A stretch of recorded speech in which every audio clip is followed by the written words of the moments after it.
So any of you that follow this channel or have seen me talk about this on any other social media platform or even in person at shows, you know that I'm really, really odd about what AI means.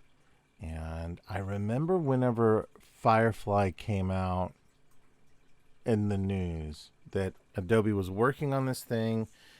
So this is the very first time I had just gotten the email that this beta is out there, and then a good buddy of mine is working on this too.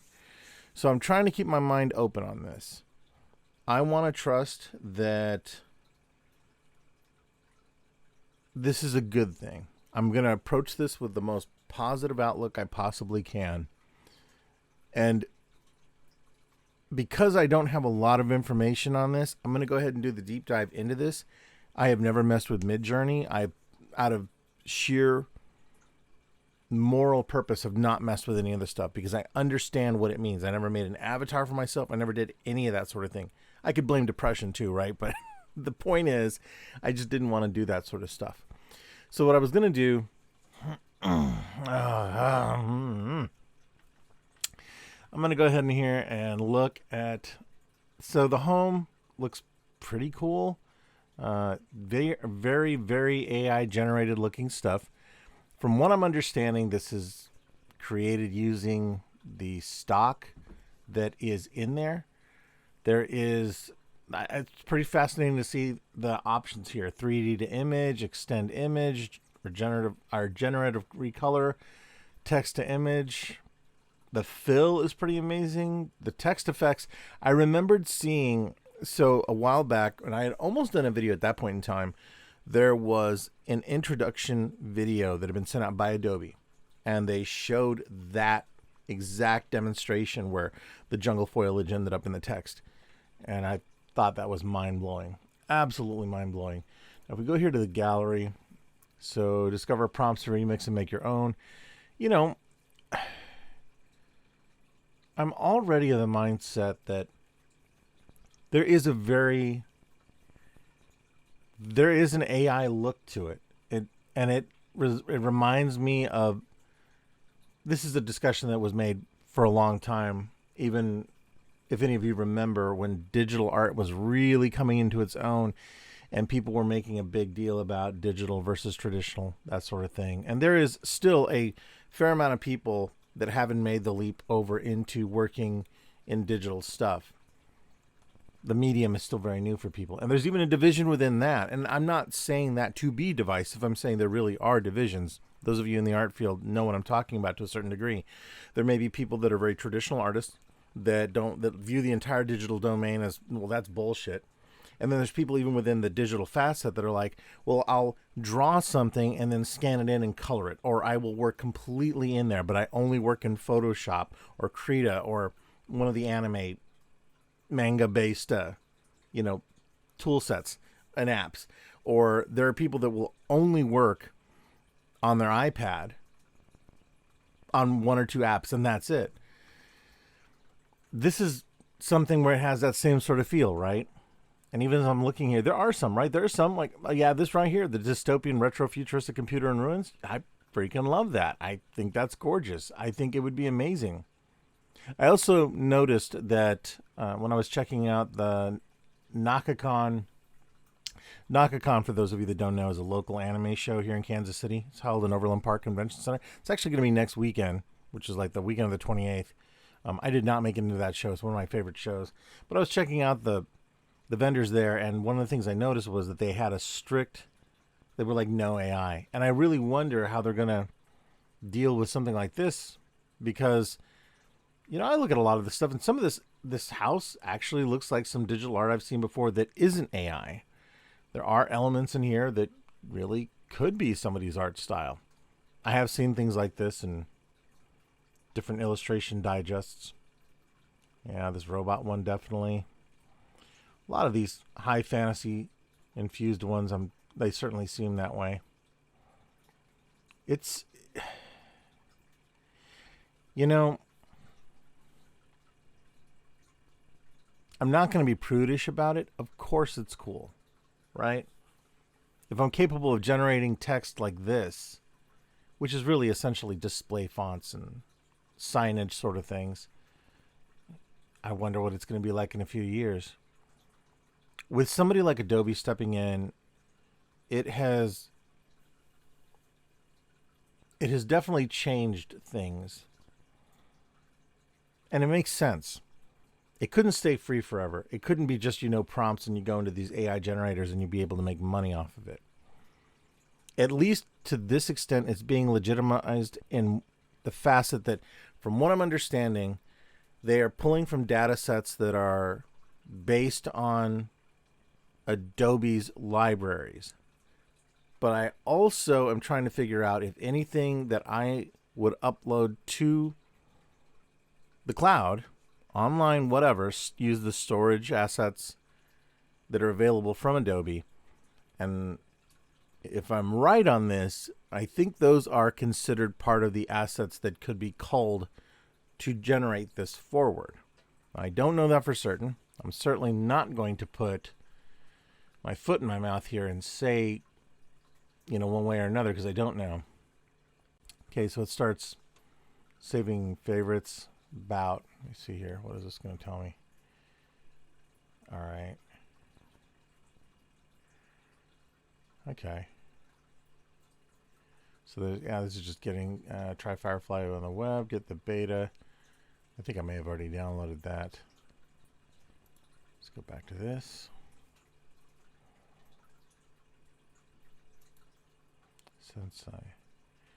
See, this is so nuts watching this sort of thing. Designing and delivering the perfect customer experience can be complicated. Sensei uses AI and machine learning to make it easier, helping you create effortlessly. That's going to replace me on voiceover. Make informed decisions and target marketing for better results. Check out our new video to see what's possible with Sensei.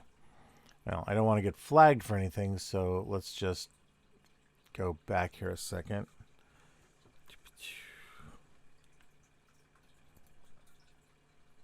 Okay. Let's see here. Is there anything under the FAQ? All right, so let's jump into this real quick. What is Adobe Firefly? New family of creative generative AI models coming to Adobe products, focusing initially on image and text effect generation. I do wonder. I've seen some slips online in different areas talking about what is the future, that there's some mind-blowing other aspect to this that's coming out. Some of it could be hype talk. I don't know. I have no idea. Aside from the few people I know that work with Adobe, which I don't pry with, that's their job. They probably have NDAs and that sort of thing. I'm not going to know until everybody else knows. But usually something like this, especially if this is coming out in beta, Adobe does tend to have, like a lot of other software companies that will do this sort of thing. Well, I say that, but there's not a lot of software companies as big as Adobe that do this sort of thing. There's usually a few other little surprises that come along with it that you're like, oh, hell, I didn't even know you guys were working on this. Firefly is a natural extension of the technology Adobe has been producing in the last 40 years, driven by the belief. Okay, yeah. Platform supply. What platforms support Firefly? On web, supports Chrome, Safari, Edge. Oh, God, why Edge? We don't support tablets or mobile devices. That's fine by me. Which Creative Cloud apps have Firefly? We're working on bringing Firefly to Creative Cloud apps. Photoshop is the first Creative Cloud app to natively integrate a Firefly generative AI feature with generative fill. So that's interesting. That's the first. So this isn't going. That sounds like it's not going to be a standalone app on its own. It sounds like it's going to be something different. And it's interesting too, because there was another app that I saw recently that I can't remember the name of it. I can probably do an overlay or something here if I find it. I saw it advertised on Facebook, and I checked it out, and it was ridiculously stupid powerful. It does do some things that I was like, well, that's really annoying. The preview of it, I think, is a little overhyped, but basically you'd be able to take a horse and turn it 360 degrees if you have an image of one, because it's constantly crawling the internet for the information to be able to invert, switch, turn around, different viewpoints on certain items that you're using as the subject in your photography or your art. It's very wild. Let me see here. How do I download images? You can download button or copy button on the right corner of the image. It's Firefly English only. Yeah, okay. Where's the beta available? Only available in countries where Adobe services are available. All right. Okay, yeah. I'm already in with my Adobe ID, so I have it. What is text to image? Users can generate beautiful images by using a text prompt or selecting from a list of appealing styles or inspiration. Why am I getting an unable to load message on some images? Any images generated that violate will not be viewable. Okay, so that's kind of interesting. There's probably some adult content sort of things, or maybe even crossing over into copyright, trademark, IP aspects. That'll be something, if I can get this to work, to try out. Firefly has several unique styles to generate images with specific characteristics or visual treatment. If there are more styles you would like to see, please let us know using Discord or the Firefly Adobe Community Forum. I'm not normally a Discord guy, but boy, have I been on that recently, just from some people I follow on Twitch and a creative group that I'm in right now. It's applying a style or other category. It's supposed to apply the techniques to the results shown or generate new images using the original prompt. Yada, yada, yada. Okay, regenerative color, fill, output and feedback. What is the maximum resolution the Firefly produces? 2000 by 2000 pixels. Okay. Supports, outputs as JPEG and PNG and the text effect, and SVG and vector recolor. Interesting. All right, let me see here. Can I save my creations to Creative Cloud? We do not support saving to Creative Cloud in this release. Okay, future release. It is a beta. It is a beta. What does submit to Firefly Gallery mean? By submitting the gallery, you're agreeing to allow us to use your generated image and prompt, but not your name, in our marketing materials and on our inspiration and gallery pages, enabling others to generate using the same prompt. Your contributions will be reviewed and curated by our design team. So there is clearly some element of human interaction on this, which is nice considering all the hubbub with things like, I really sometimes question, especially on social media, how much of it is really the human asset, or if they're using AI to some degree to make judgment calls on if you report an account or if you post something crazy. So it looks like they're pretty open to some stuff. And now, okay, so I'm in here now, and I kind of want to know what I'm doing first. So let's just jump in here and see if this is how, let's see how easy this goes. As my cat walks right across the camera again. This is becoming a thing. Okay, so what am I doing here? What do I want to do? Is there anything in here? Allows you to generate images from text prompts. To get started, select a sample image or try entering your own prompt. Okay.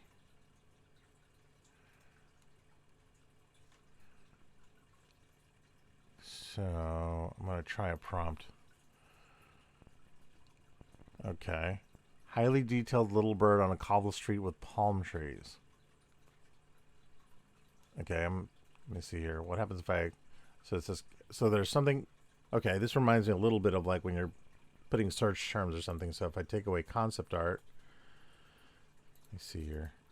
Let me see. Okay, so over here, aspect ratio, portrait, landscape, square, widescreen. I'm going to do widescreen. What's it doing here? Okay, so it's generating.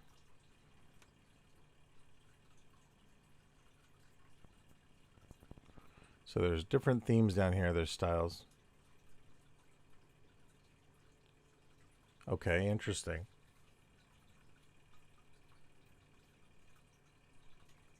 Okay.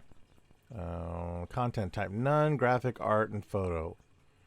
I wonder how much of a difference there is going to be between each one of these three.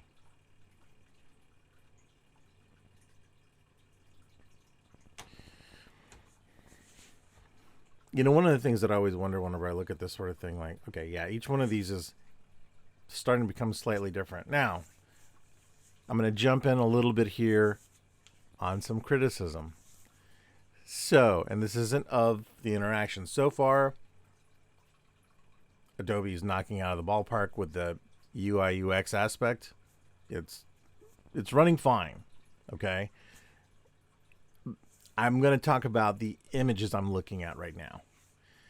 So, perspective, scale, depth of field, things like that.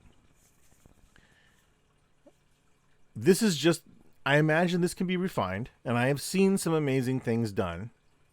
So I'm just going to go by my gut reaction upon first seeing this stuff. Is it a little exciting to see this? And one of the reasons why I wanted to record this, yeah, it absolutely is something that, I was like, I want to see what my reaction to this is and then what it's going to be like in 5 to 10 years. So we're going to start with the first one up here on the upper left-hand side. There are some things in there that seem just a little odd. The blur in the street, a little strange. The bird looks fine. It's realistic, yet still has sort of a high-end Pixar rendering sort of feel to the overall aesthetic of it. The palm trees in the back make no sense to me. The fronds are large and a little weird, but they are out of focus. They're a little bit... There's a mix of asymmetry and symmetry and a weird horizon line sort of thing going on behind it. And this looks like endless parking signs attached to right underneath the fronds in the upper left-hand corner of that picture. The brick pattern is actually not too bad on the ground. Little strange because of right underneath the tail feathers, you'll see that it suddenly goes completely blurry. And then you'll see it almost looks like it's like almost a Photoshop document in progress. We'll flip to the right-hand upper side, and this one's quite a bit better. I actually like that there's a sense of scale and depth that isn't in the other one, but again, the trees look a little strange, look a little bit odd. It looks a little claymation, looks a little bit like you're shooting a miniature and looking through a telephoto lens. The buildings seem to be fighting to be either like mesas from like New Mexico or Arizona, or like ancient buildings. Like, they're really nondescript. There is the strangest thing going on with a tree trunk just to the center on the right-hand side, where you see that palm tree that has like a staple-shaped trunk. It is the weirdest thing. The bird still looks pretty good, looking a little bit wonky. The feet are a little off, and I'm not even zooming in on this. I'm just looking at this from my screen as you guys see it. The foliage looks fine. There is a certain unreality to it, where it does remind me of... It reminds me of one of my favorite things, and I've never been able to really put a word on it. I'm certain there's something in the industry for it. Whenever I'm watching any sort of 3D film, and you get a feeling like it's meant to be a scene that is... the camera's pulled back quite a bit for a wide shot, and everything has this look like it's real miniatures, like something out of Wallace and Gromit. It's a very cool effect, and this is mimicking it somehow. So the two bottom ones are definitely the weakest from a couple of different standpoints. Again, the buildings are very strange. We're going to go ahead and jump to the left-hand side on the bottom. The really weird part for me there is that the bird is really beginning to look disjointed. There are no real feet to speak of. The car on the side is doing something really wonky. It's borderline stylistic, but not. And the trees, again, actually better than the other ones to some degree, at least in my opinion, but still very weird and off-putting. There's a lot of issues from a design standpoint with tangencies, overlays of design elements, things that don't make a lot of sense to me. The hard break that happens between the cobblestone, stone, and sand pattern over into this weird stucco gray thing that's happening that lines up directly with the trunk of the tree is very odd. The strange Tim Burton-esque sort of shadow door thing that is right next to that palm tree is also very weird. So I understand that if this is the first blush, this is something that is utilizing this prompt, highly detailed little bird on a cobbled street with palm trees. These are interesting variations. They do present some unique points of view. A very close one from a distance, kind of looking down that roadway with the bird smaller, and then two that are more ground level but from a little bit further back. That's interesting. And the last one here on the right-hand bottom side. Probably my least favorite. There is definitely some weird things happening with the anatomy of the bird. Initially, right when I saw it, I'm like, all right, placement of the eye, 3 feet. The body is strange. It's off. The plumage, wrong number of feathers. I did notice too, and that's the same thing with the others, there is an effort to mimic feathering and other aspects that if you're not too harsh on it, still works stylistically, right? But if you're trying to cross over into the threshold of it being reference, you're going to be better off either going to the zoo or looking on stock photography websites for real photos of birds, or just getting a bird feeder and like a trail cam and taking pictures that way to get really good reference, because this is still doing what I've seen other things like Midjourney do when people have used it, and creating either multiple feet, multiple feathers, or creating a pattern that evokes what it's supposed to be. And a lot of that is our own mind filling in the blanks, right? The trees in the back here, very odd. They're palm trees. You get the, I'm getting the idea that, palm trees, that it's just a very general usage. It's pulling what it can from there. Again, the buildings sort of look like Adobe buildings. The ground is very, I don't know that I would call that a cobblestone street, a cobble street. It looks like brick inlay. It's just different. Yeah, and I've already touched on the patterns of the birds. Okay, so I'm looking here. I'm going to go ahead and switch to art and see if that does anything different. It should. I don't think it's going to give me the same thing because it's not a search engine, right? My natural recourse is to go, well, it's just searching through what's already available, but this is supposed to be generating things. Wow, that got a little more wild and actually a little bit more aesthetically pleasing now that I'm looking at it. But let's certainly jump into this because, boy, wow, this is starting to get some Hieronymus Bosch kind of level shit here. Okay, top left one. Let's see here. That one kind of reminds me of some of the concept art you would have seen on old Sierra games, especially like, oh god, what is the front? I used to love the game. I have it on the system right now. Not Knights of the Realm. It's a game basically where you play castle to castle combat and that sort of thing. It'll come to me in a minute. But there's a lot. It reminds me kind of like late 80s, early 2000 video game concept work. And I'm talking about specifically the columns in the background and the colorations. And since it's more stylized and supposed to be art, how that's going down a LucasArts kind of look to it. That was something that was really popular at that time, especially for PC game art, box art, stuff like that. Let me see here. It is kind of bizarre that the palm trees are essentially columns that are somewhat mirroring what's happening across the street. The pattern on the ground is wild. That is really strange. I have to say the feet look good, except there is still a third foot emerging from the bottom. The plumage is interesting. It's more scale with what looks like leaves on top of it on the wing. The head is really pretty good. It looks really, really nice. As far as using it for reference for perspective or something, this one actually works pretty good. The one on the right hand side on the top, love the clouds in the back. There is a sense of focal depth beginning to happen. The trees are still a very odd size. For the aspect of foreshortening and where they are, they're either micro miniature palm trees, which is not what they look like when they're that small.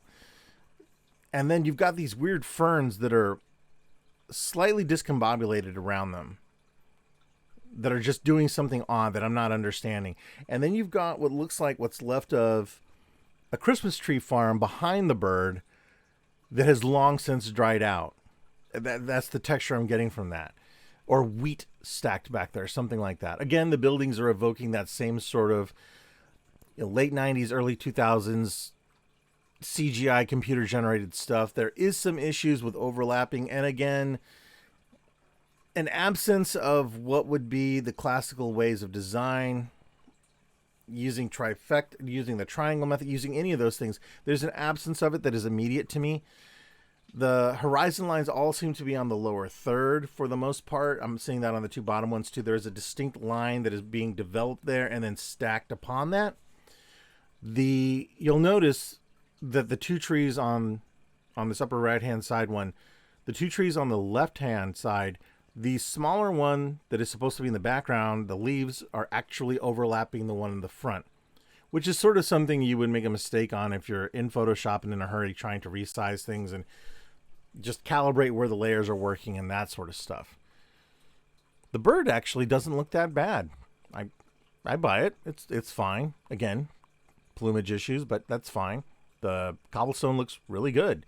I'm rather impressed by the backlighting aspect of it and the shadows coming forward. That's really nice. That's probably the nicest overall shadow effect I've seen for a first blush attempt at using this sort of thing and what it generated. The clouds look fantastic. It's not hard to mess up clouds in the distance, you know. I mean, that it can go really wonky or it can go really well. But that's probably the most aesthetically pleasing out of the three in overall. Now to jump to the other two, I can kind of lump these two together because there's definitely some strangeness going on here. I'm going to save the one on the on the left-hand bottom for the last. The one on the right, that bird has seen some shit. Look at that eye. It's the most judgment-filled eye I've ever seen in my life. And those stress veins running right down the side. I know I'm just having some fun with it. It's just interesting how AI interprets imagery. Again, an extra leg. That's really weird. And then there is some weird, if you look directly over from the center to the left on that bottom right-hand side one, there is something happening back there. And I'm not sure what is going on. It looks like to me, without zooming in, what could have been a bald eagle with some definite talon growth issues. Above that is a weird sort of surreal umbrella that is blowing away. And then up above, there is either what looks like a bird caught in flight or somebody's leather boot being thrown out of a window floating in the air. The palm fronds are ridiculously huge to the point of almost looking like massive trilobites walking around on stick legs. The perspective, again, very, very, very, very, I'm a freshman in college learning how to draw in Drawing 1.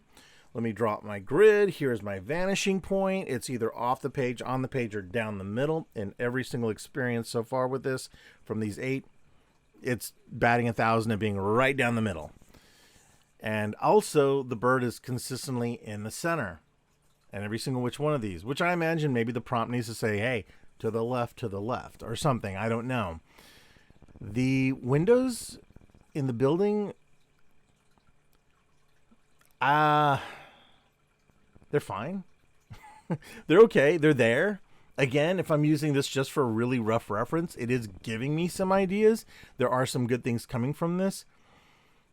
Does it need to be refined? Yeah. And it looks like there's some moss or something growing up into the cobblestone, which is kind of cool. And the cobblestone actually doesn't look that bad in this one either. The blurring out is kind of a cool effect. I would have been happier if the foliage in the background, I can't call them palm trees. If the foliage in the background had been even more blurred and it had been more forced, that would have been really enjoyable.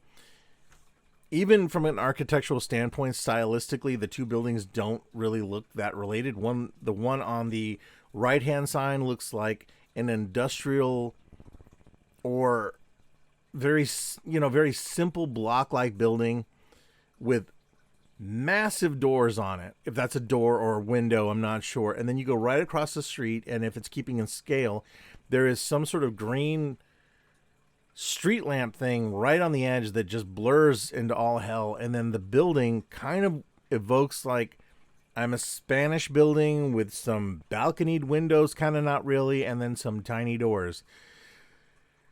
So yeah, I imagine this bird has seen some shit. He's seen giants and tiny people all living in the same town. That's got to be hell. I wouldn't want to see the urinals. That would be crazy. Now, to go to my favorite one out of these 4, the one on the bottom left hand.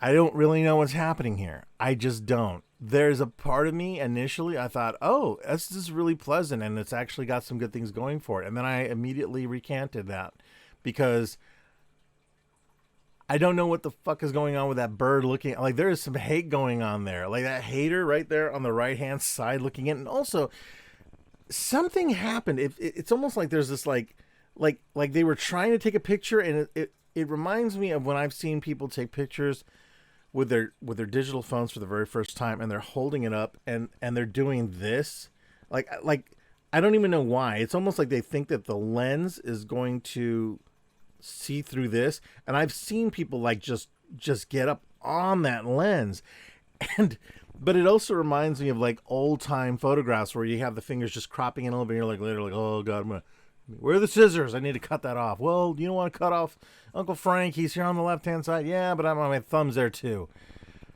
A little bit of family history there. The bird, Angry Bird, sitting there on the side. I kind of unironically love that. I don't know why he's there.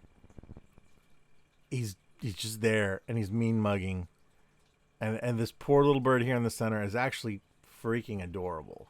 That little blue stalk of feather behind him. I have no idea which particular. I don't know. I don't know what kind of bird it's trying to be. It kind of reminds me of a baby bird that just doesn't have all of its foliage, all of its feathering in, but it's not down. But it also has almost a parakeet's wing, and then I don't know. It's really strange. It's kind of cool coloration if you're trying to make like an alien bird or something newly discovered. There's some prompts in there. There are some really demented flamingos in the background. Something, I'm not sure. I'm saying flamingos. I don't know what they are. I really don't. They almost look like living hieroglyphs. Like if you were to look at any of the hieroglyphs for birds in Egyptian hieroglyphics, that's kind of what that reminds me of. They're just sitting there in the back. Again, endless hallways, very. You almost get a back rooms kind of feel to it, you know. For those of you that don't know what I'm talking about, the viral sensation of. Go check it out. Type in Backrooms on YouTube and prepare to lose yourself for another hour. The trees are cool. They're fine. Again, very centered. Going off into the distance for that perspective aspect. The ground very much has something like the artwork for Caesar 3, a Sierra game. It has this whole, very computer game concept feel to it. I dig that. This is one where the coloration is weird. The reflective lighting, refractive lighting, whatever, of the composition itself is odd. You have browns that are not imbibing themselves with a blue hue. Where's the blue coming from? Why does it wrap like it does around certain elements? Why is there an underlying tone of it? It's like a clash between stylized color and localized color occurring within the same composition. It's very strange. So let me go ahead and jump to this next one. I can't believe we've been on this for 30 minutes and I haven't even entered anything for myself. Really, I haven't even touched the prompt. So we're going to look at graphic. Now this one I'm really interested to see where this is going to go because I genuinely don't know what the hell. Okay. Now that's weird. So now these are starting to evoke something. I'm already starting to see repetition. So this one will go pretty quickly because it does seem that it's clearing up something. Okay, let me just jump in this way. Upper left-hand one. The bird is actually pretty damn good. It actually is. All my nitpicking aside about ornithological aspects, like the patterning of feathers, the overall aspect of it, this would be very much a good color study, a good referendum to start from. It's something you could leap from and go, okay, here's an idea. And if I were to present something of this caliber as a rough concept to a client, they're going to get it. Yes, there are clients that would nitpick the background and other things, but for the most part, the main subject would make sense. And I think your average layman would end up looking at it and going, this is pretty freaking awesome. What else can you do with this? Where else can this go? Because quite frankly, I've seen finished art that has been put out in the public and published that sometimes is exactly this. You go, I don't even know what happened in the background. Were you up late at 1 a.m. trying to get the deadline, by 8 a.m.? What was going on? The background is still the same sort of thing. Weird things happening with the buildings. there is something right there on that right hand side of that upper left hand one that is just right off. It's just right off screen. Like the bird is standing next to somebody or something, or just a little pile of twigs. I'm not sure what's going on there. The colors are at least a little more unified than that. I don't know what's growing off of those palm trees. They look like they're blooming or something. I'm not really sure. And the double trunk action is kind of unique. The right hand top one, that almost looks like one of the pyramids of Giza in the background. Again, alluding to some... See, and there's a weird thing that happens. If you look right at the top of the bird's head in the center, there's an abrupt stop. It's like they were like, nope, it's going to be an alleyway. You got to break that off. And so it doesn't really go that far. And I'm seeing a pyramid with palm trees in front. I tell you what, man, if you gamed on the PC in the 90s and early 2000s, that completely jacked up your entire view of what the ancient world must have looked like, because I think it was so heavily stylized in that stuff. And these don't come off as palm trees as much. I'm starting to see the same... Those are beginning to actually look like feather-like objects in the trees. And again, the trunks are either these weird, long, bone-like, femur-shaped structures, or they are... I took a bunch of, like, wire and made trunks. It's almost like the people you see at art shows that are like, I make trees out of wire with little copper leaves and things. It kind of reminds me of the trunks you'll see, like pounds of wire wound together. The cobblestones are pretty darn good. Again, the shadowing and lighting on all four of these is starting to get really pretty good, at least for the main subject. The bird isn't bad. Really not. It's rather adorable and believable as a bird. Jumping down directly below that one. This is weird again. The bird looks very odd. It's feathers, but it's not. Plumage coloration doesn't make a lot of sense. The cobblestone is whack. That is so messed up. I'm not sure what's going on there. You almost kind of get this idea that, like, the cobblestone in the front is raised up a bit, and then immediately behind there is this pothole that you can't see, and the other stuff is forced way into the background. I can't tell if that's a building or a series of columns on the right-hand side. It almost has an otherworldly, weird sort of effect to it, and it not in a purposeful sense, but in a, I really don't know what I was doing here. The trees terrify me in the back. They look like teeth and claws. Very unfriendly. I mean, the trunks are there, and you do get that sort of look. If you're ever looking down a driveway or something, and houses in the south, and they've got those lined trees all the way down, you get that kind of a feeling. But yeah, it's just a little strange. The building on the right-hand side, I guess that's what it is. It's serviceable enough. Again, all four showing promise as far as a prompt, as far as something that would give people something to either start with and, I would assume, refine it through this, or use it as Pinterest-worthy sort of things to save, to use to drive your own artwork.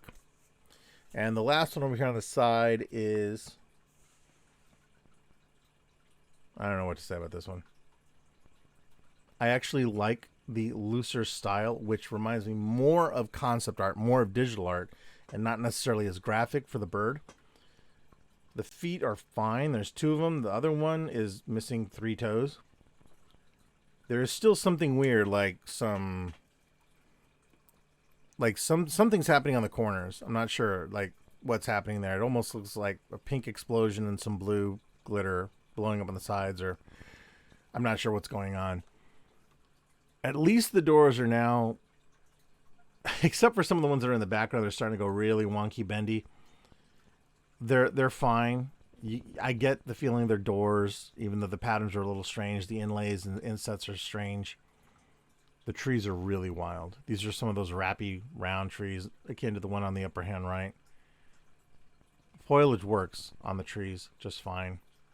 Again, the buildings are odd, and there's a lot of tangencies and weird things happening. I can't explain why part of the cobblestone is this weird turquoise blue, and then in the center it is a very muted gray.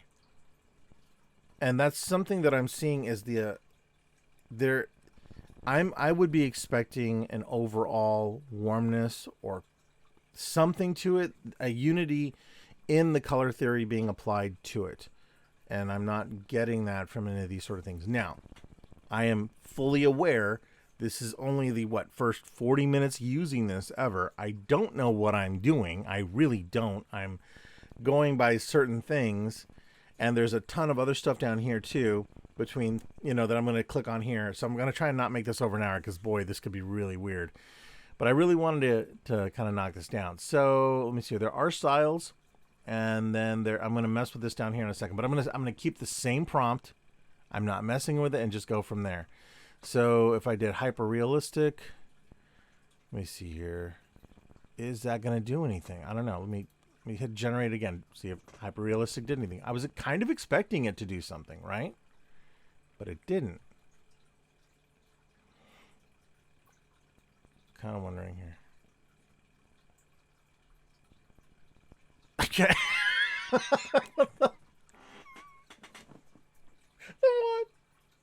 Oh my God, the one on the bottom left-hand side. That is an angry short man bird. Oh my God, I used to have to deal with the human equivalent of that whenever I worked security at Shark Bar all the time. It's like those little big dudes, that I'm not even making fun, man. You guys know what I'm talking about. It's just that has that energy going on. That is just a personal bullshit moment for me there. Bird is so pissed off at the world right now.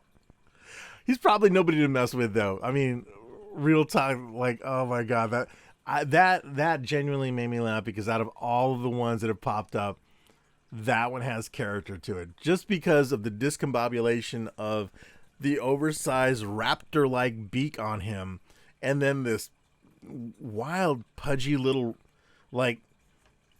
sparrow wren-like body on him. Just he looks like a good fellow or something. I'm not even sure. Are you talking to me? You talking to me? You looking at me? You think I'm funny? You think I'm short? You think I'm round? So strange. I should have went off the rail on that one. Oh my God, I don't like it.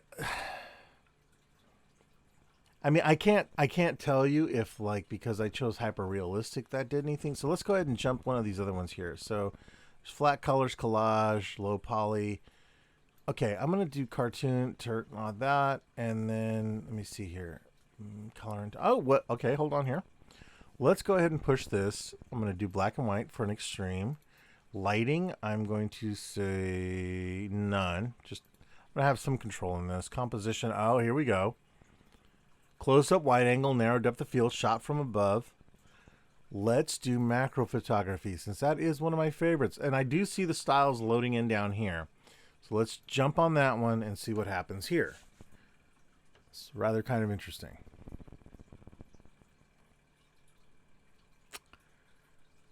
Kind of excited for this one. Wow, okay.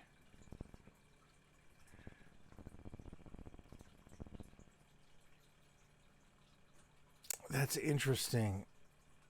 That is strange. Okay. Okay, so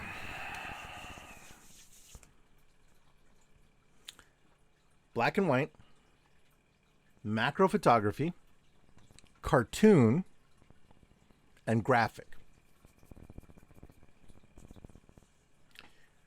The same pitfalls that some of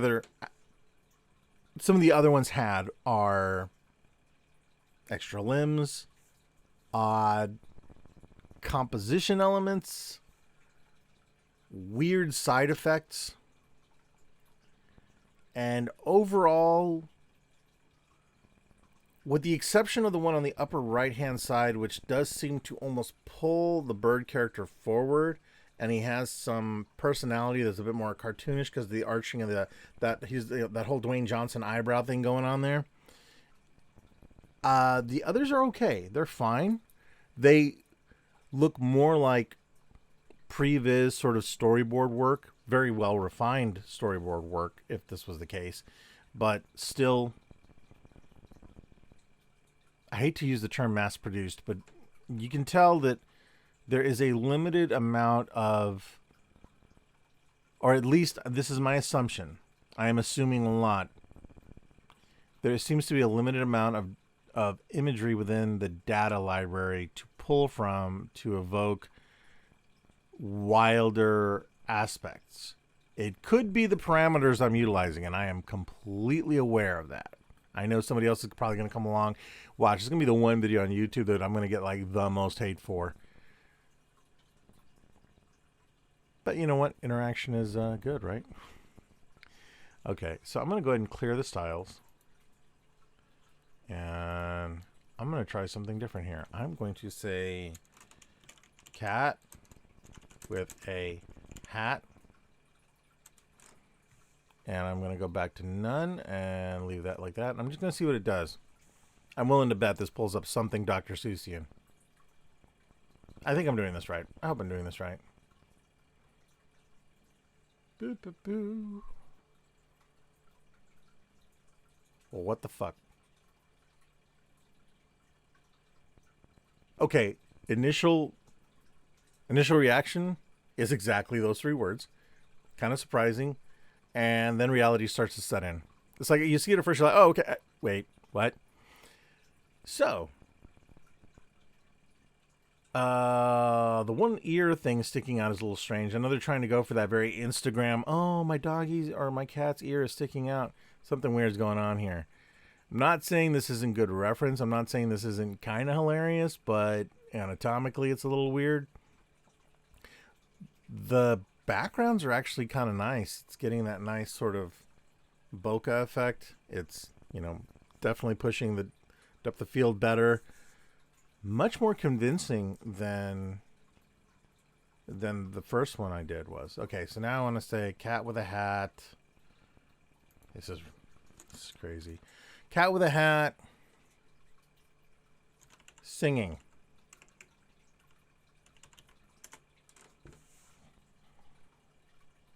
This, I can see where this would be completely addictive, because it kind of is, and I only feel like I'm not doing anything wrong because I'm an I don't know what the fuck. No, this is. Oh my god! I wish Lunica was awake to see this and be like, "What am I looking at here?" Oh my god. Oh my god, this is really bizarre. Okay, out of the 3 initially, the one that looks fine to me, and I mean fine, is the one on the lower right hand side. The other ones have got something weird going on with the mouth. It's almost weird. It is weird. It's very strange. It's still evocative of a cat. It looks like it. These are definitely polydactyls. The eyes, that whole thing. I have a lot of issues with how the eyes are done.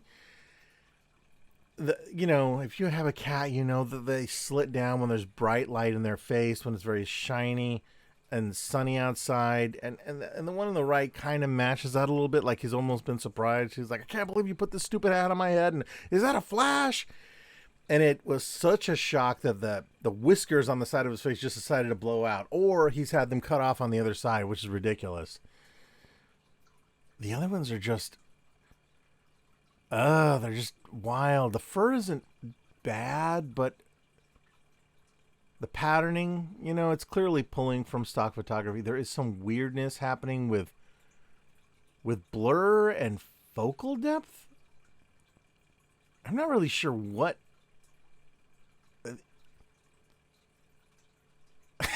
I'm not really sure what I'm looking at here. Yeah, that's okay. So singing. So cat with a hat doing kung fu. I know kung fu. Let's see here. What do you got for me, Keanu? Keanu Reeves.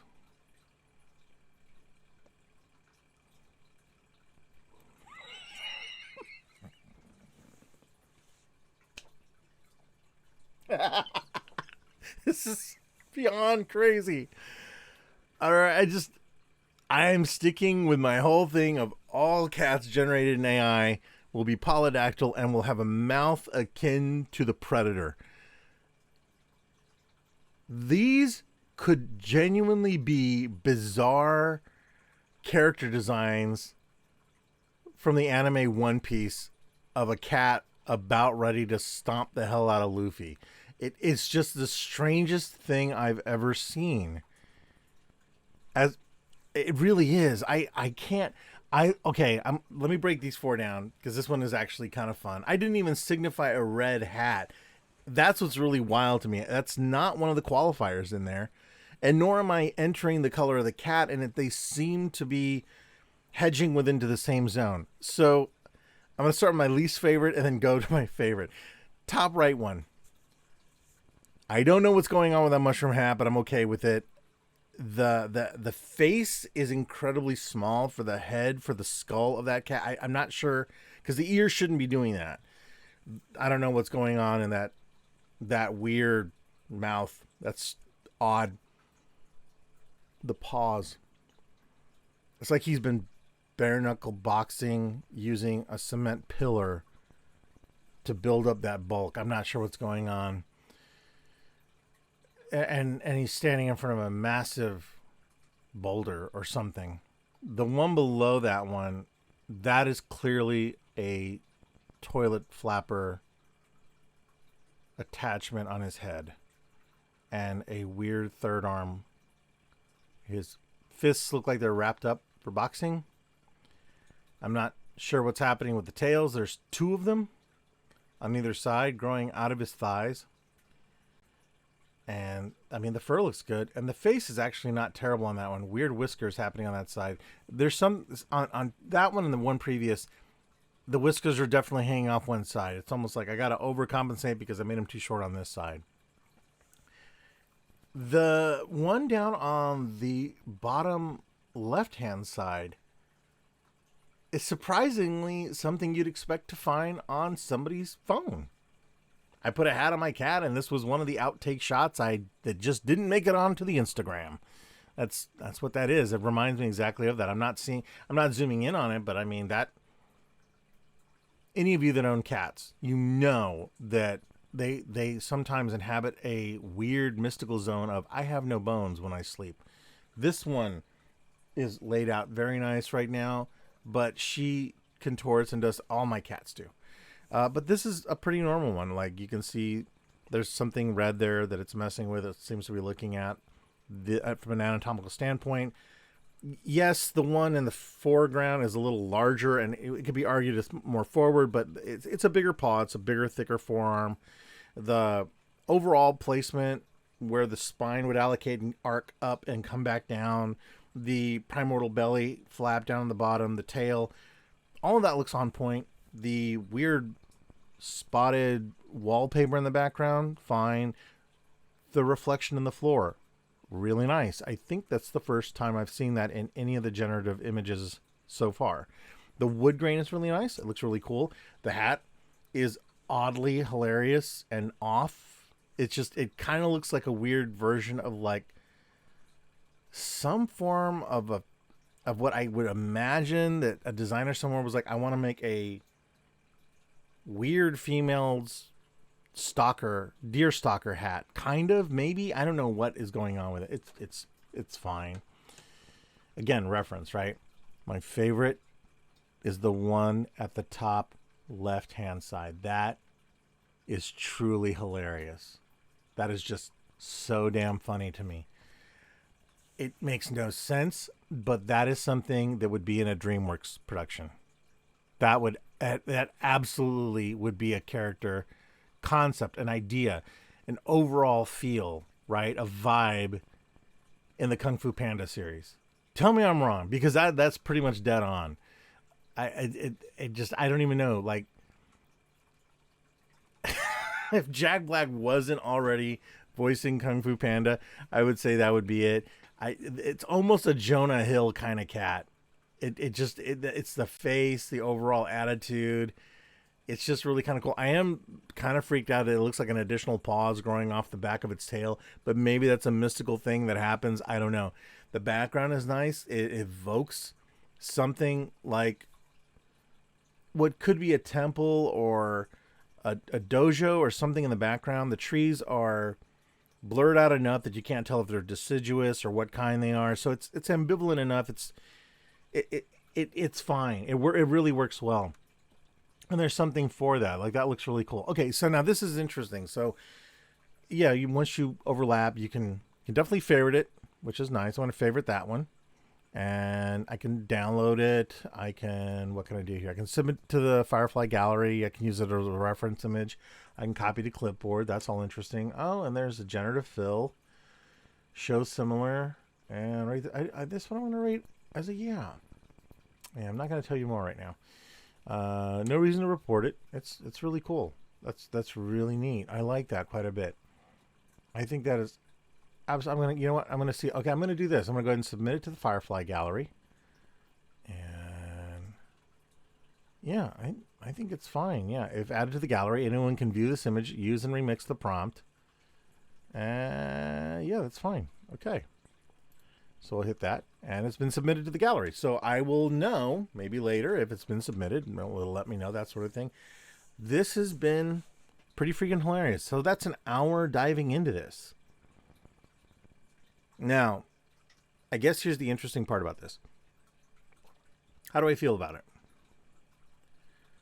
Like any new tool, hell, I just downloaded a brand new video editor for my phone earlier today. Like any new thing, any new software, I am enthralled to try it. I really enjoy this kind of stuff. The power and usage that can come from something like this is wild. To take a step back and look at it in a futurist point of view, this is going to be something beyond what we can even really think in 5 years, in 2 years. If this had come out during COVID, during lockdown, this would have been insane. It probably would have made us jump forward in a lot of other things. I mean, AI generators were around, but this is something that would have allowed people to have just experimented a lot more with a lot more free time. The longer you stare at them, the more you begin to see the chinks in the armor. On this one here in particular, like if you're looking right here underneath this is strange. Only because I talked to my vet about a lot of stuff like this. This reminds me, unfortunately, of like a tumor that's been neglected hanging down. If you're doing anthropomorphic stuff, you know, why is it that this is a much smoother arm with a tighter armband and this weird cinnamon roll fist? Over here you have a cinnamon roll fist, but then you've got extra fat in the arms hanging here, and it doesn't really evoke it. Is he wearing an armband that's too tight? Is that why he's got this look on his face? If these are earrings, which I think that, or that's a highlight off the back, I'm not sure what's going on there. What is that attached to? A cat's ear really doesn't fold that way. You know, if this is probably a little bit better of an approximation. The scowl is really nice. The lighting is done really well. There is a lot going for this, but you can still see elements in there. And there is a heft and a weight to it. I think that if I was drawing this, like down here, it's going to get covered up by the report button in this. But if you're looking at this, the toes are kind of sticking up a bit more. On this side, he's really gripping down onto the floor as much as he can. But there's a perceived weight on that side. The other foot is shifting a bit more. Maybe that's on purpose. Maybe he's working on his footwork. He, she, I'm assuming, I don't know the gender of the cat. Overall, it's a very cool tool. It really is. I'm kind of surprised by it. And, you know, if we go back and we look at some of the other ones, it's really interesting to see what's been generated and that sort of stuff. It really is. It's something. It's definitely something. And, you know, even here in the text thing, I'm really, so I'm going to do this one really quickly because this is one I'd kind of hoped to have done. So I want to do zombie. Oh, letter Z. I just want to see what this does. Because this is the one that I was... Okay, I'm not going to lie. That's fucking rad. That's actually kind of freaking rad. It's annoyingly rad. What the hell, man? Okay. Well, son of a bitch. That's actually not bad at all. Oof. This is pretty freaking cool. This is actually pretty freaking rad, man. Yeah, and it's got, I mean, so you've got text fill in, font, the background color. There is a lot going on here. So I'm going to just go ahead and do a background color of black. Okay. Okay, that's okay. That's not bad. So I was kind of wondering about that. When you drop in a background color, what that ends up looking like, how sharp it is. Because there are things that even though the text looks fine, like there's rough edges here and certain things that they're okay. It's a display font. If it's on a massive sign, it makes sense. But I can see where even if you did this and you made this, see that white edging right there? This going on here, all that. There's other elements here that are perfectly fine. But you'll have these weird sort of things that happen like when you're in a hurry and you're using the select tool and your tolerance isn't set right and you're just deleting out and then you save it. And sometimes it works if it's like this huge 600 DPI document you're working on and you size that bastard down to, oh, it's just got to be a banner. It's like 1,000 pixels wide. The original was 10,000 pixels. You can lose some of that information and it shrinks down, looks fine. But I'm a stickler for cleaning up edges and for making sure things look right. And this is a very cool effect. I'm not even going to lie. It's a very, very cool effect. I do like, it looks like the text color is zoned out. I don't know if this is even going to do anything for it, right? Is it? I wonder if it will. I don't think it did. Did it? A little bit, not much. So it looks like with the black, it kind of threw a little bit more of a highlight kind of thing on it. Reminds me of some of the other render stuff that had been on Photoshop and Illustrator and stuff in previous incarnations. So that's really pretty cool. Can I change that? Oh yeah, look at that. Oh, that's freaking rad. I like that. See, and so I'm definitely one of those nutcases that loves the text effects and things, but I do wonder where. See, this is one where it's just wild enough that I can allow myself to enjoy the weird disjointed nature of it. There's fingers on here and what looks like a fifth finger, but that could be a thumb. He's maybe missing part of his arm here. Like it's got so much going for it right now. It's an interesting look. It's very, oh man, God. There's a word I'm looking for that's escaping my mind right now. But it has a cool look to it. At least the colors seem to merge. The viscera blood sort of aspect on it is very cool. Has a very Cronenberg look to it in some elements. And it does look AI generated, but not as much as the photography, graphic design, cartoon elements of the bird that I just did. This is interesting. This is really interesting. I don't want to lose that. So I know it's zombie, letter Z, and these things. But you know what? That's okay. I'll get a chance to jump into this later and do something else. I don't know. There's sample prompts here, so I'm just going to keep messing with this. If I change the font, it goes to this with Poplar. Yeah, see, you can see here. This is what I'm talking about. So there's definitely cleanup, right, involved in it. But it is interesting to see other typography creeping in here. If I had a way to control the typography, I would say maybe just the letter Z would be used in there. And it's because I like it here, and then it's, here I have this, right? Zombie and letter Z. I wonder if I just do zombie, yep, can't load. Okay, so one or more words violate Firefly user guidelines. Please edit and try again. I wonder why. What changed there? Interesting. Okay, so is that prompting an alert saying this might be like Zombie U for the Wii U system or something? Is it saying, no, that's too close to that? Or is that like an upcoming Netflix series I don't know about? There's an IP or a trademark set out there.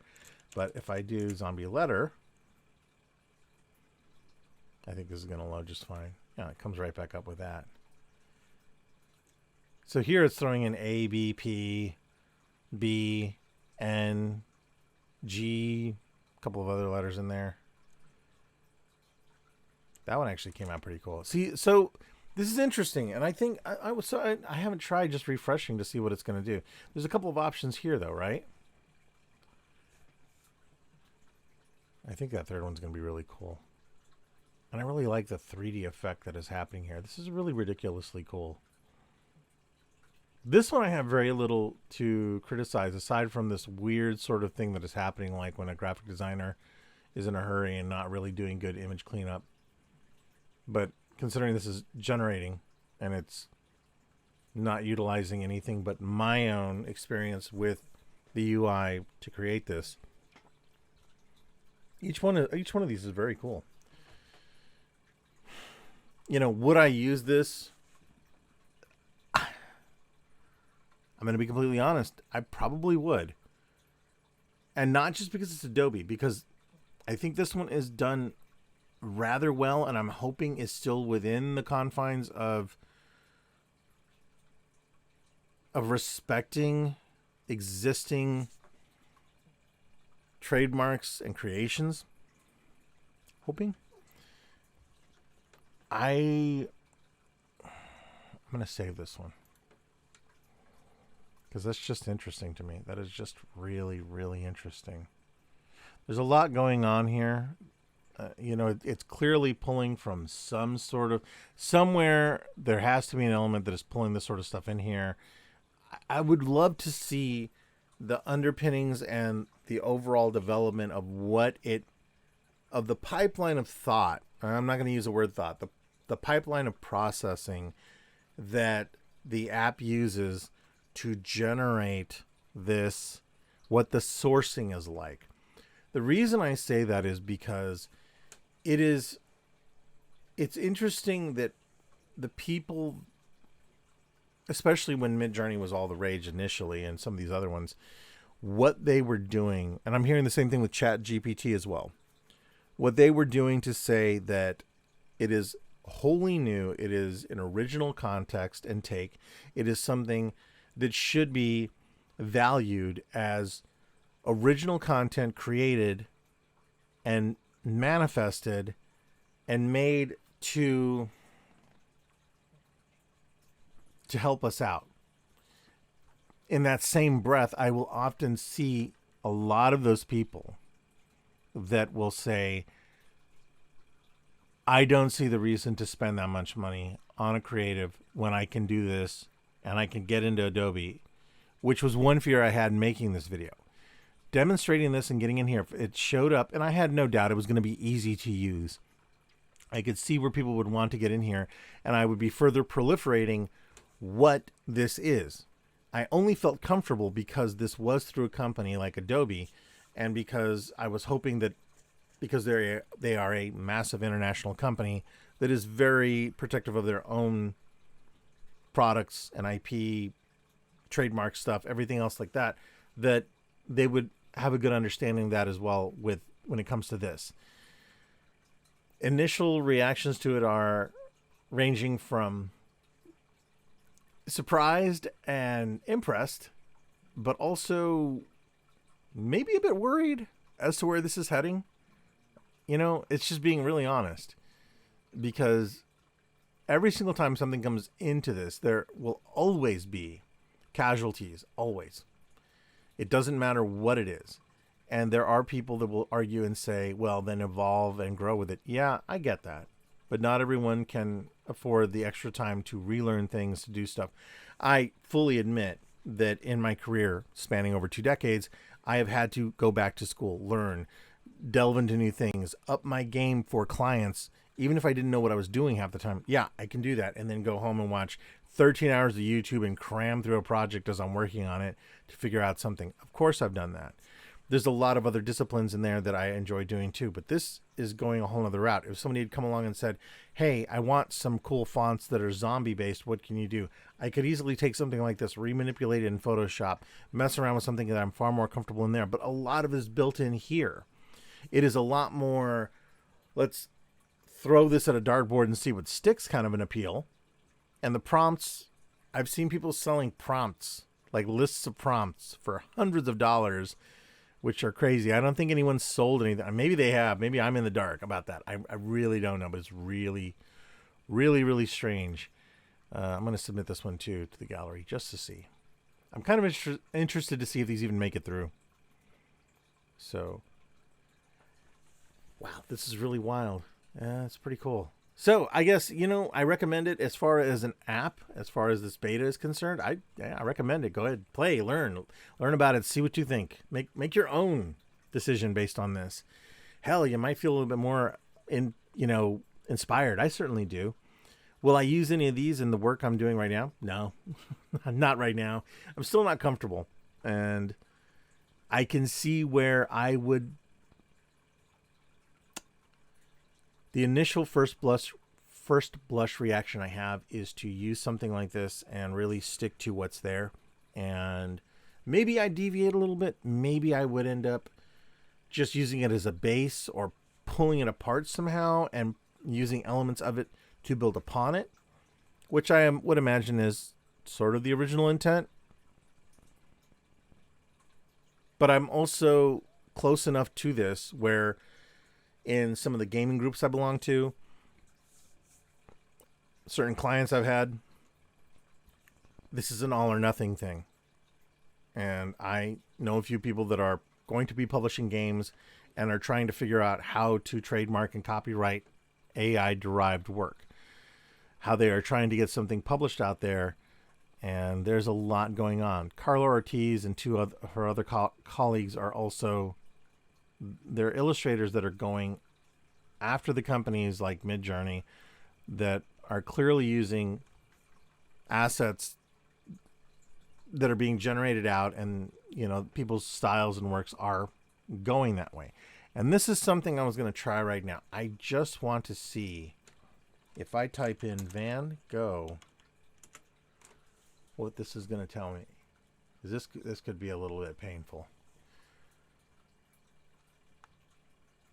Not Van Gogh. Not really. Okay, let's end on this. I'm going to enter in a few names of artists. So Van Gogh, let me see here. Mondrian, I think that's how he spells his last name. Oh, interesting. So, Rembrandt. Probably misspelling everybody's names on here.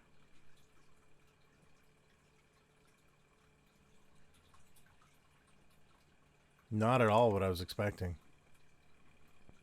Not at all what I was expecting. I wonder, I'm going to save that one. That one's a really interesting one. I wonder why it did that. And there's some more little edgy things. This one's surprisingly clean. This one's actually pretty cool. It's very steampunk. Ooh, okay. And I'm going to jump back on the artist thing, but I want to try steampunk. I don't have to go back to the other ones, but I'm just going to keep trying a few more things, and then we'll end this. Guys, come on. This is fuck. I'm going to tell you right now. Somebody who really loves steampunk just saw that and was like, that's it. That's what I'm doing. I'm getting on here. I'm going to push one out. I'm going to name it, Mickey Steampunk Game. And I'm going to... This is really good. This also goes to show just how much steampunk stuff has been made. If this is pulling from assets somewhere, that's actually really rather beautiful. I don't care what anyone says. Steampunk never goes out of style for me. It's just such a beautiful aesthetic. It's just that sort of fantasy Victorian stuff. Now, see here, I don't mind that. I just wish it was a bit more refined or cleaner as to what was going on here. But it is cool. And these, it's like evoking brass horns and stuff and clock parts and everything. Very tourbillon. I love that. Okay. So I wonder if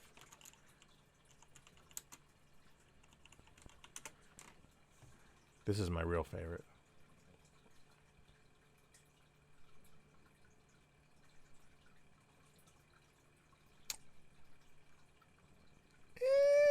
It's okay. That's okay. It's not great. Oh man, the steampunk was dead on. Yeah, it's kind of. It's more like junk core. It's not quite diesel punk. Okay, this is getting a bit closer. It's like what looks like a piston here. Calipers, some gears, something like that. I wonder if like a space makes the difference. Yeah, so that's an unsupported language. That's interesting. So there are definitely some. So I'm going to enter in just because this Brahm is one of my heroes. He is probably one of my favorite artists. He is a really cool dude. Yeah, unsupported language. So I wonder if current artists. I'm going to type in my buddy Chris Seaman. See what happens there.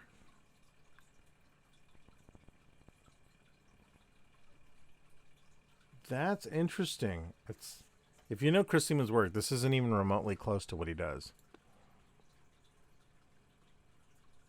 I wonder if it's not viewing it as a name. Yeah, see, now that's basically what the Van Gogh stuff was earlier. Kind of noodly. Okay, so there's something there, right?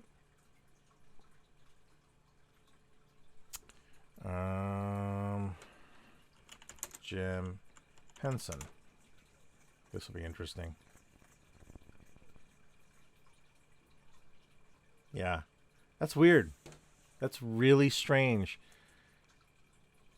Stylistically, out of the three, Brahm and Chris Seaman are both very, very skilled illustrators. Amazing illustrators. Their works are different. They are... they're not remotely really connected aside from being within, the realm of fantasy.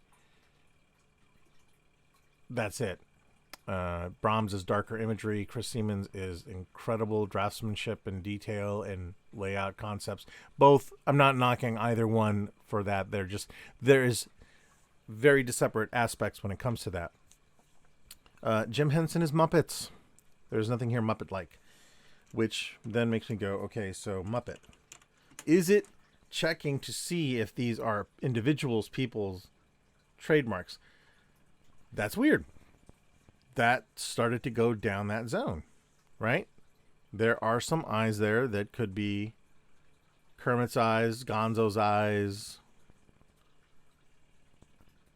That's interesting. All right, so let's take that one step further. Sesame Street.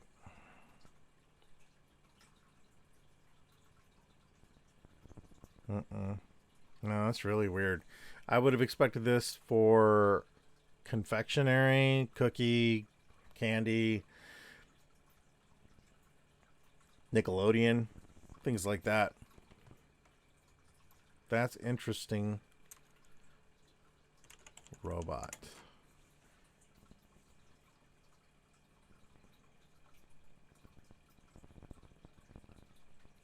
Now that's more diesel punk. Robot anime.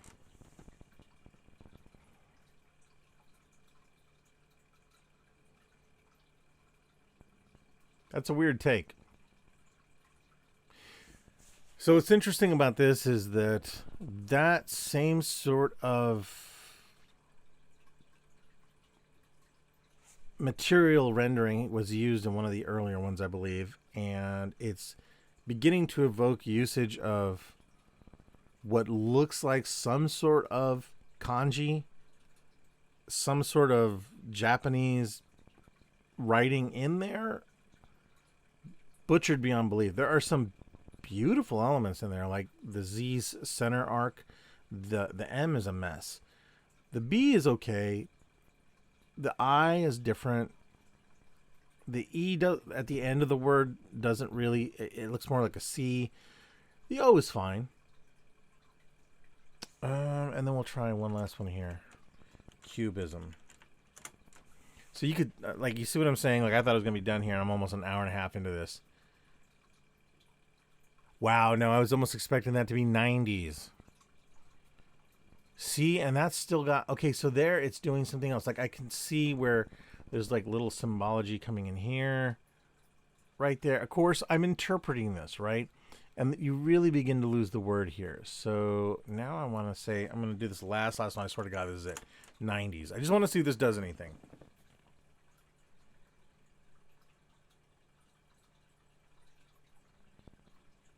Well, that's very Jostens on acid. I don't really know what to make of that. I'm going to save that because that's ridiculously crazy. It's disjointed as hell and really doesn't work even as a display font. The Z is fine. The O is now a 9. The M looks like, it does. I mean, it looks like an M, but you really have to look at it. The B has such a discombobulated edge here, and then the C overpowers it there. I didn't even see this was really a B. Unless I'm looking at the word, I wouldn't really know at first. This would not make great signage. It just really wouldn't. You'd have to put strokes around it. You'd have to mess with the color hues. I think that's my other thing too, is if this is being exported as either an SVG or a PNG or anything else like that, I do kind of wonder how much you can change the colors in there. What sort of flexibility you have in that. Did I save this one? I saved this one, right? Yeah, I did. Kind of want to look at the other ones and see what's going on here. I mean, that's better. It's still got a lot of words in it.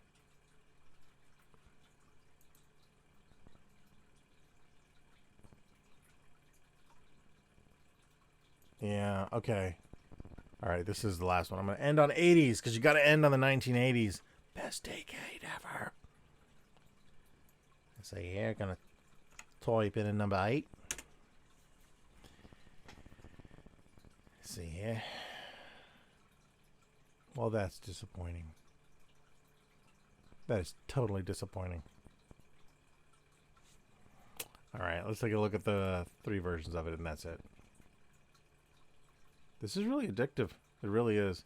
Yeah, I'm starting to see elements repeating. Again, a beta. Again, it appears to be a limited source of imagery that it's pulling from. I don't know if it's using the other stuff that other people have rendered. I don't know what it's doing. I really don't know everything about it. It's really worth a deep dive. I am liking this kind of cut within sort of thing. I could see where that would be really fun, you know. For the average person using this, if you're jumping in there and you've got a copy, I mean, whoever the average person is that just happens to want to do this as a hobby and isn't a working professional that owns a copy of Cloud, this is really cool. You know, I could unfortunately see where there would be small companies going, no, that's rad. Can you just clean that up? Otherwise, it's perfect. I love that. We could use that for our kids' daycare, that kind of a thing. Yeah, I could see that. I could see where, Jesus, you know, man, God help the person that would generate this thing and go, I got to find a muralist that could do this. I want this done on the side of the building, but like really, I just want it to be like 2 foot by 3 foot or something, or even if it was massive, just the grid work you'd have to do to get this damn thing to work. Not to say there aren't some extremely skilled people out there, but I could see where especially that last letter E would be a goddamn nightmare. All of this would be a nightmare, really, to render, to get right.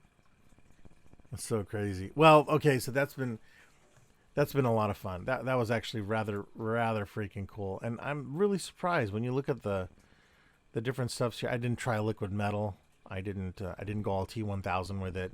There were some examples. I think some of these may have even been generated by probably people on the Adobe staff.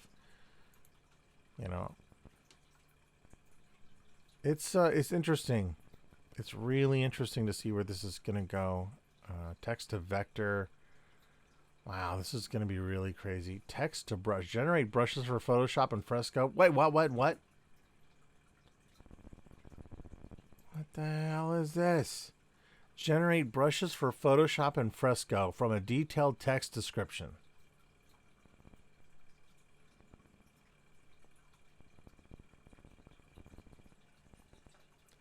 There's some people on Gumroad right now pissed off. That's for sure. Because, man, seriously, go on YouTube right now. You're already on there if you're watching this video. Do a search for custom Procreate and Photoshop brushes. You're going to see a lot of people that have built their mini empire, and rightfully so, on making texture-based brushes and tool sets to be used. I have some. I bought some from some people because I love what they made, and I'm lazy. I hate making ABR files. Oh my God, is that really what I think? In exploration, sketch to image, turn simple drawings into full color images. That's going to be annoying. That's going to be annoying. And the only reason I say that is I could see where, you know how there's people that, and I don't do this, but people will often be like, oh, okay, can I download your line art, and then I'm going to do Copic or colored pencil work, or I'm going to print it out and redo it or paint back over it. I've seen that. I've also unfortunately seen people that will sell those at shows. And maybe it's a good thing that AI is being banned from art shows and conventions in some places right now, because I could see where that would be a big mess. I don't know if this is active right now. I really don't know. The text to pattern is just crazy. I had a friend that worked in designing textile patterns, and I never really fully understood her job. And I saw a little bit of it when I was working at Hallmark. That's a whole other skill set I don't understand. I just don't. I know Illustrator had some tools to be able to facilitate that. Repetitious patterns are not my strength. If they're kind of tech, or like if it's like photorealistic somewhat sort of stuff, like I could do that with like metal things. So maybe because it's my personal interest, I can do that sort of a thing. But just like a tablecloth design, no, I'm lost on that. Man, this is more than a bit unnerving. In a lot of ways, it's fun. So what's my final take on it? It is fun. It is fun, and in classic Adobe, they have made it, dare I say, painfully accessible. I don't mean that in a detrimental or a negative way. I mean that as a matter of fact way. They're good at what they do. And if this is their beta, give them a few years. Give them till the end of a calendar year starting today what this will look like, what could emerge from this, how this is going to change the world of concept art and video game creation and graphic design, illustration, photography, you name it. It is wild. So, with that, I guess this is I don't know if I'm going to make this a new series or I'm just going to put this underneath art. I don't know what I'm going to do with this, because I kind of wanted to do some review things. I think that's where this is going to go. I'm not really sure. It's so frustrating. It's so weird. All right. Anyway, guys, thanks for watching. I am Mario the Artisan Rogue. I forgot to introduce myself at the beginning of the video because I just wanted to jump into this. This has been a really cool look at this. Give it a shot. If you have access to Creative Cloud, if you want to get in and take a look at this, go for it. I can't recommend it enough. I think that the people at Adobe did a great job with it. I think that they they made something that is truly unique and that hopefully may stem a lot of the negativity that is, and I can't believe I'm saying this because I've been so against the very idea of what AI is capable of doing. And I know that there are some other apps out there that are probably going to cause hell for a lot of people. But this seems to be coming from a better avenue, a better perspective. And at the end of the day, does it replace artists? I guess it depends on what your budget is, or what artists you've worked with. It's really something. I will end by saying this. When I started in this field, right, and I go all the way back to college for this, my first design course, I took it in a building called Grinstead at the UCM campus. Back then it was CMSU back in my day. And I was in the last class that was using Rubylith and doing paste up work. I'm not going to go into what all that is. You can Google that. But needless to say, it was very antiquated. And I remember going and buying Rubylith in the CMSU store and doing all this stuff. But I was determined to learn graphic design, desktop publishing as they called it, because I was in for commercial art, which was celebrating the mediums of ink, watercolor, whatever it was, experimenting, learning, jumping into acrylic painting, whatever, ceramics, all the stuff I took. But I also understood, because I could see it, I'm like, no, if you watch the industry, like with the advent at that time, with things like Toy Story, the movie coming out, things were changing, right? At that point, I was like, this is not going to be normal. And it made it very difficult for me. It took me 7 years to get through college because I didn't want to get out. I know that I was really doing the avoidance game, and I didn't want to get out without knowing what was coming down the road. I even remember at the time, like I had an inkling after I saw Toy Story. I was like, 3D is going to be something I'm going to have to know. I know that's going to be something that eventually Adobe may tackle or whatever. And the very first program, I still have the disc somewhere. It doesn't work on any of my machines, but it was for a program called Bryce 3D. And it was the very first rendering program. I created my very first animation in it. It was like this weird, like, robotic train that raised out of the ground and then just came passing by the foreground, and then two metallic spheres rolled over. It's just a short clip that's like 35 seconds long, but it was the very first time I ever rendered something. And this was like I want to say 94, 95. I could be wrong on that. I don't really remember the time frame anymore. But it was a very strange time, because at the same time that I was graduating, I tell this story all the time, but my instructor at the time, John Lynch, was like, the reality is it's not going to be the other artists. You've already got competition with them, but the worst thing is that now, and I remember him holding up a CD of clip art, he was saying this, from a budgetary standpoint, this is what's going to be your real enemy. And I can see that same element evoking itself now. I've already been through the element, and probably a lot of you that are into art and have been through these trenches before know what I'm talking about. Smaller companies sometimes will go, I have a secretary, she's really good at PowerPoint. I'm going to buy a subscription, which is the investment I'm going to make for my company, use it as a business expense, write it off, and then I'm going to hand her the keys to that and just let her go, because if she's good at PowerPoint, she'll be really good at this stuff. Well, something like Firefly can certainly make even a novice look really impressive. And for the people that really are intuitively into this sort of thing and want to learn more about it, it will heighten it even more. I really wish I had the ability to look into the future and see 5 years from now, but I'm willing to make a bet right now in the video that whatever else is coming, whatever surprises Adobe has in store with this, whatever the final version of this will look like, I do believe three things are going to happen. There will be a very, very deep look into what is and is not considered art. That debate happens every single time. I think there will be a line drawn in the sand at some point also between really hand-rendered stuff and what is essentially, and I hate to use this term with this program, a mass-produced aspect. Any single person can use the same prompts I have and create something, if not identical, very close to it. Just depending on what's in the database and depending on what space, how they spelled it, was, you know, all that stuff. And third, a value point for people like myself and any of you that are in the creative world. If a program like this can manifest 4 concepts that look fairly well rendered, I want you to take a moment to think about this aspect.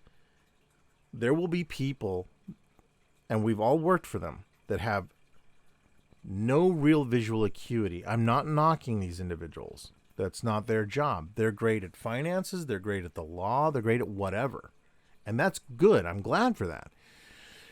But they'll often want something so that they have the ability to look at something with visual acuity and go, this is exactly what I want, or can you add more green or more yellow or more red or something? It falls into the same zone as creating a, maybe a Z-fold brochure, and you're saying, hey, I have enough room in here for 3 paragraphs with about 400 words each or something on each panel, and then the back's going to have this big image, and then you suddenly get sent a 22-page Word document, and they're like, can you fit this in there? And your natural reaction is to go, absolutely, 3-point Helvetica Slim, here I come, because that's what you're going to get. By the way, I'm also going to send you guys a free, microscope. I think that it's going to open up a lot of further analyzation as to where we are, right? And as I'm recording this, there is a writer's strike happening on right now in Hollywood. And there's already, you can go on Twitter and see the real ludicrous and sometimes venomous concepts that are emerging from that. What do we need that for? Use Chat GPT. Let's just auto create some stuff. I mean, what do they even do? Sit around in a room and write? It's deplorable the way that the arts are always looked at that way. Am I saying that this program is going to have a hand in that? No, not directly. But I am saying that this is one more check in the box of validity and uncertainty merging together into something that is quite user-friendly and at the exact same time creatively alienating. And I just don't know where that's going to head. Hopefully to better things. Fingers crossed, guys. Thanks so much for watching. If you want to follow me or check out any of the other stuff I do, there's a bunch of links down below in the description below, in my information below. Such a weird fucking run-on. You can tell I'm tired, and then I'm thinking, my mind's already like, are those prompts? What am I thinking about? That's how you know it affected me in a pretty bizarre way. So, yeah, it's just so nuts.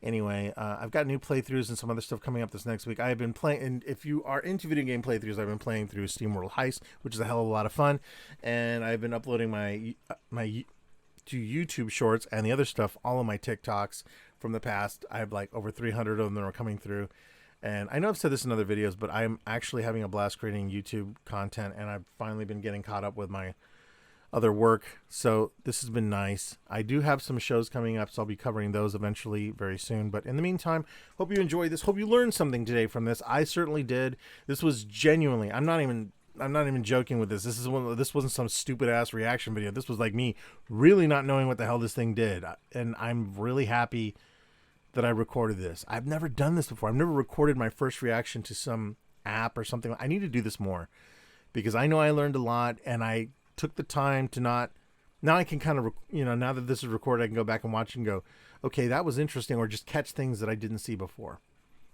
Anyway, either way, have fun with it. It's a tool, and ultimately at the end of the day, if you're a creative, if you're an artist of any kind, you are still the necessary thing in all of this.